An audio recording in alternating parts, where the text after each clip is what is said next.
በለውጥ ጭንገፋ የምትቸገር አህጉር ናት አፍሪካ። ትልቅ ራዕይ ሰንቀው ሀገራቸውን ሊቀይሩ የተነሱ በርካታ ልጆቿ ሕልማቸው እውን ሳይሆን የቀሩባት አህጉር ናት። በአፍሪካ በአብዛኛው የለውጥ እሳቤ ከግብ ሳይደርስ የሚቀረው ለዘመናት ከተጣባ ኋላ ቀር እሳቤ መላቀቅን ከሚጠሉ አካላት ከሚነሳ ጠንካራ ተቃውሞ መሆኑ ይገለጻል። ኢትዮጵያም የአፍሪካ አንዱ አካል ከመሆኗም በላይ የነጻነትን ትርጉም ያስተማረች በተግባርም ያሳየች ናት። ይሁንና በዘመናት መካከል በሌሎች ሀገራት የታየው የለውጥ ፈተና ኢትዮጵያንም በእጅጉ ፈትኗታል። የሰው ዘር መገኛ የሺህ ዓመታት ታሪክ ባለቤትና ብቸኛዋ በቅኝ ግዛት ያልተገዛች የአልገዛም ባይነት ብርቱ ክንድ ማሳያ የሆነችው ኢትዮጵያ ክብሯንና ዝናዋን የሚመጥን ሀገራዊ ትልም ልማትና ብልጽግና ርቋት ቆይቷል። በዓለም አቀፉ ማኅበረሰብ ዘንድም በረሃብ የምትታወቅ እስክትሆን ድረስ አንገቷን ደፍታለች። ዜጎቿም በብዙ ተሰቃይተዋል። ጠቅላይ ሚኒስትር ዶክተር አብይ አህመድ ሕዝብና ሀገር የሰጣቸውን ኃላፊነት ከተረከቡባት መጋቢት 24 ቀን 2010 ዓ.ም ጀምሮ አዲስ እይታና አዲስ እሳቤ ይዘው በመምጣት የኢትዮጵያን የተለመደ የፖለቲካ አውድ ቀይረዋል። ዜጎችም ፖለቲካ ለሚለው ጽንሰ ሐሳብ ያላቸውን አመለካከት በአዎንታ የተቀየረው ከዚህ ጊዜ በኋላ መሆኑ ይነገራል። የቆየውን መንግስታዊ ብልሹ አስተዳደር፣ ሙስና፣ የፕሮጀክቶች ደካማ አፈጻጸም፣ ኢፍትሐዊነትንና የሰብአዊ መብት ችግሮችን ሊፈታ ቆርጦ የተነሳው የለውጡ ኃይል ለፈተናዎች ሳይበገር ውጤታማ መሆኑን አጠናክሮ ቀጥሏል። አደጋ ላይ ወድቆ የቆየው የታላቁ ህዳሴ ግድብ ፕሮጀክት ለውጡ ከፈተና የታደገው ታላቁ ፕሮጀክት ነው። በሂደቱ የነበሩ ብልሹ አሰራሮች ውለው ሳያድሩ ተቀርፈዋል። ግድቡ ከገባበት ቅርቃርም አውጥቶታል። ኢትዮጵያውያንም የአንድነት ማህተማቸው ሲታደስ በማየታቸው እጅግ ተደስተዋል። የህዝብን ድካም መና ሊያስቀር የነበረ ብልሹ ስርዓት በለውጡ ኃይል ሲተካ ህዳሴ ግድብም ከተስፋ አስቆራጭ ጉዞ ተፋቶ ዛሬ ሪቫኑ ሊቆረጥ 6 ወራት ብቻ ቀርተውታል። ህዳሴ ላይ ብዙ መከራ ታይቷል። ቢበዛ በሚቀጥሉት 6 ወራት በጋራ ሪቫን እንቆርጣለን።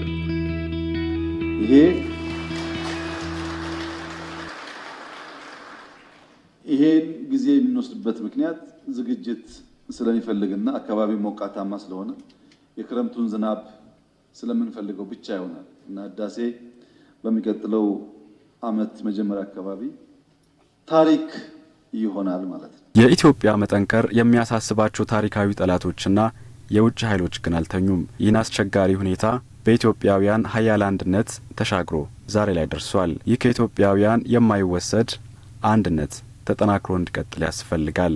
የኢትዮጵያ ሕዝብ ከብዙ ውጣ ውረዶች ውስጥ ይሄንን አይነት ትልቅ ፕሮጀክት ማስፈጸም ምናልባት በሩቅ ሆኖ ለሚያይ ሰው ቀላል ሊመስል ይችል ይሆናል። ነገር ግን በውስጡ ላለፍንና በስራው ሂደት ውስጥ ለተሰማሩ ሰዎች በጣም ጉልህ እና ግልጽ ተግዳሮት የነበረበት መሆኑን ለመግለጽ እፈልጋለሁ። እኛ ኢትዮጵያውያን ለአፍሪካም ተምሳሌት መሆን ችለናል። አፍሪካ ብዙ ሀብቶች አሏት።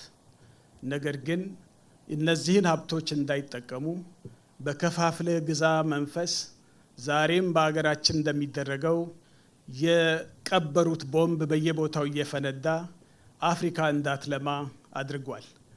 ዛሬ ማስተላለፍ እንፈልገው ከህዳሴ ግድቡ በላይ ኢትዮጵያውያን ብዙ የተለያዩ ሀሳቦችና ቁርሾች እንኳን ቢኖረን ለልጆቻችን ለመጪው ትውልድ ሲባል እነዚህን ቁርሾች አስወግደን በአንድ ልብና በአንድ ሀሳብ የምንቆምበት ጊዜው አሁን ነው።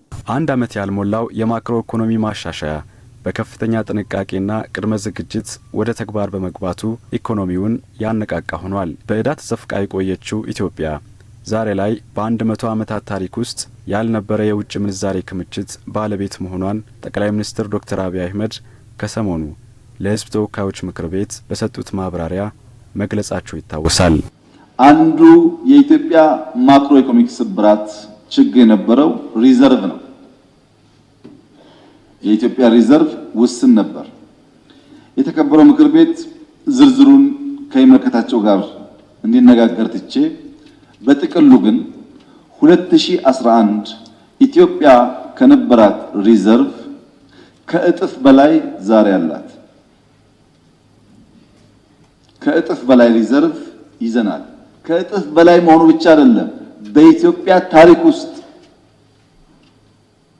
ባለፉት 100 ዓመታት ዛሬ ኢትዮጵያ ያላትን ሪዘርቭ ይዛ አታውቅም።